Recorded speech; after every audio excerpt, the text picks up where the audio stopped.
Hi, I'm Mark, and today I have to talk about a quite unpleasant topic again. I already mentioned in the last year several times. There are thousands of places where untreated sewage enters rivers, lakes, and the sea in Britain, some of it legally. And numerous popular bathing resorts are also affected. The indignation about this is growing and is also being heard. Rishi Sunak's government is trying to get the problem under control. Nevertheless, doubts remain there. Figures released last week by Britain's Environment Agency show the extent of pollution. In 2022, untreated sewage was pouring into British waters an average of 825 times a day. It's about billions of liters of water contaminated with feces. British media write that many people literally feel shitty and vent their anger in a shitstorm against the government. Not only bathers and locals are angry, but also restaurant and hotel operators who complain about losses on the contaminated beaches. Experts warned of the health consequences of swimming in the sea, and fishermen feared that their catch would soon become inedible. The reason why so much feces ends up in the sea is the British sewage system, which dates back in part into Victorian times and has been fully privatized since the late 1980s. Rainwater and sewage are routed to the sewage treatment plants in the same pipes. When it rains heavily, however, the capacity is sometimes insufficient. To avoid overflow, excess sewage is allowed to be discharged directly into the sea and rivers. Sewage treatment plants use this again and again. In addition, numerous systems that are supposed to monitor the discharge of wastewater do just not work or are not installed as intended. A number of sewage treatment plants are simply acting illegally, releasing effluent in dry conditions or untreated, as the BBC reported. Water UK, representing the sewage companies, denied this, claiming that adequate safeguards were in place.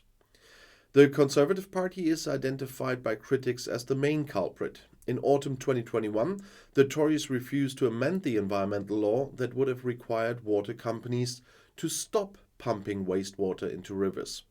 Sunak's predecessor, Liz Truss, once cut millions of pounds earmarked for the fight against water pollution as Environment Secretary.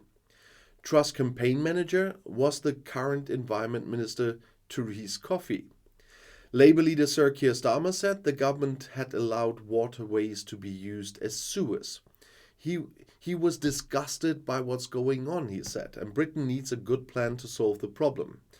Among other things, Starmer proposed strict monitoring of all sewage outlets. The Liberal Democrats, in turn, called for Coffey's resignation. And the Greens demanded that sewage companies be held accountable.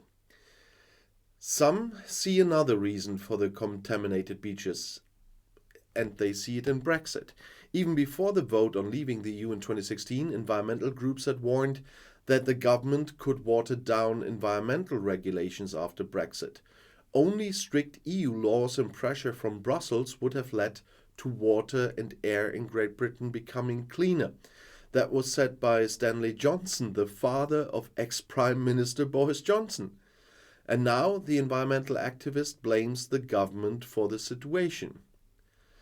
The disposal of sewage water in Britain is primarily governed by environmental regulations and laws that are set by the UK government and its agencies, such as the Environment Agency and the devolved environmental agencies in Scotland, Wales, and Northern Ireland. These regulations are supposed to be designed to protect the marine environment and ensure that sewage water is treated before being released into the sea to minimize pollution and protect marine life.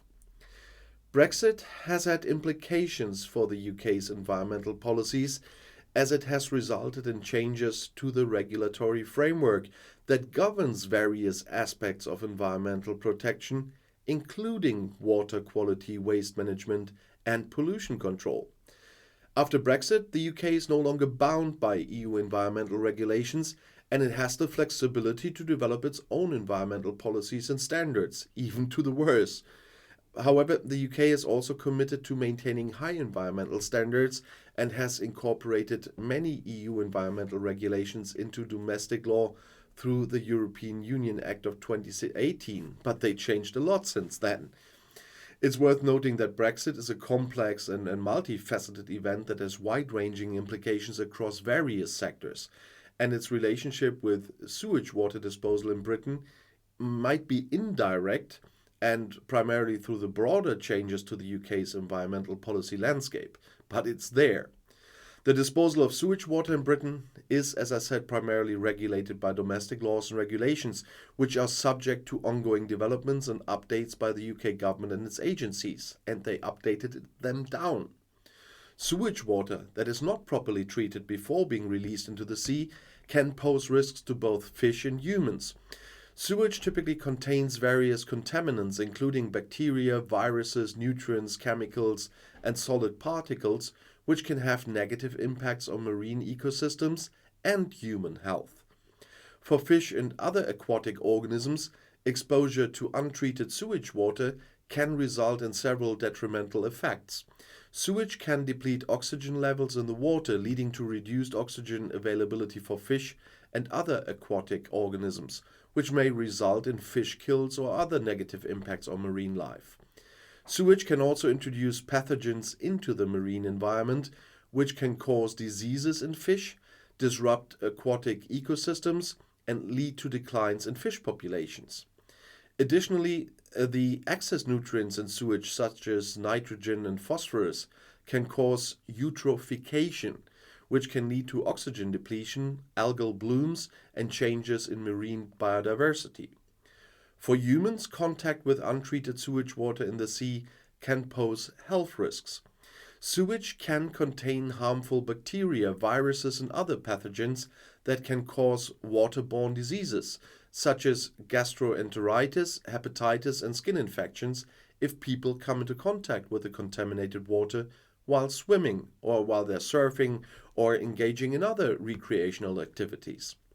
Ingesting or consuming seafood from areas contaminated with sewage can also pose risks to human health if the seafood is not properly cooked or handled.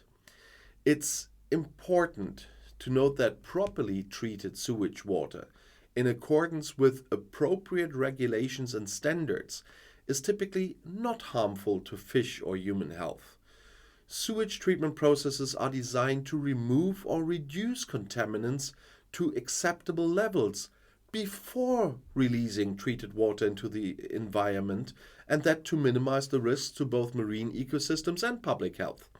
However, untreated or inadequately treated sewage water can be harmful to fish and humans, and proper sewage treatment and disposal practices are essential to protect marine ecosystems and human health.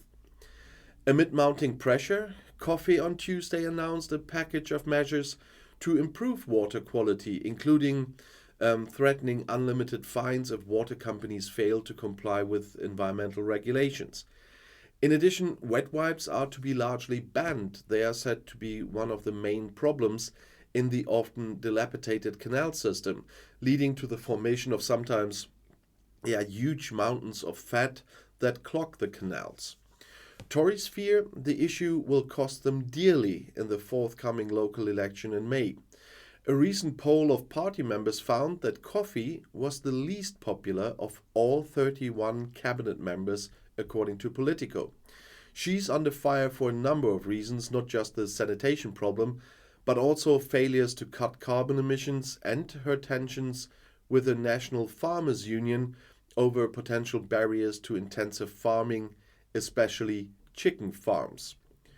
Water is a key issue for all parties. That was said by Glenn O'Hara of Oxford Brookes University, author of The Politics of Water in Post-War Britain. The Tories have a lot to lose. Coastal towns and resorts mostly have a mayor from the Conservative Party. River Action chairman and founder Charles Watson said, removing the cap on fines for violators could mean the government has finally woken up to the treatment, a tremendous public outrage at what is happening to our rivers. But he must understand one thing.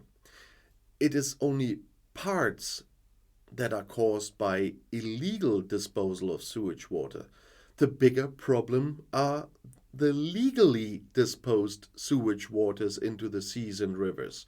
Because that law that they are allowed to just open the pipes when it's raining is still there. And that is something the Tories are not talking about to change. They are just talking about the fines, and fines won't help there. They will reduce the problem that much, but they won't get the problem out of the world. And that will get the people into real trouble in the long term. And I'll see you in my next video. I'll be back.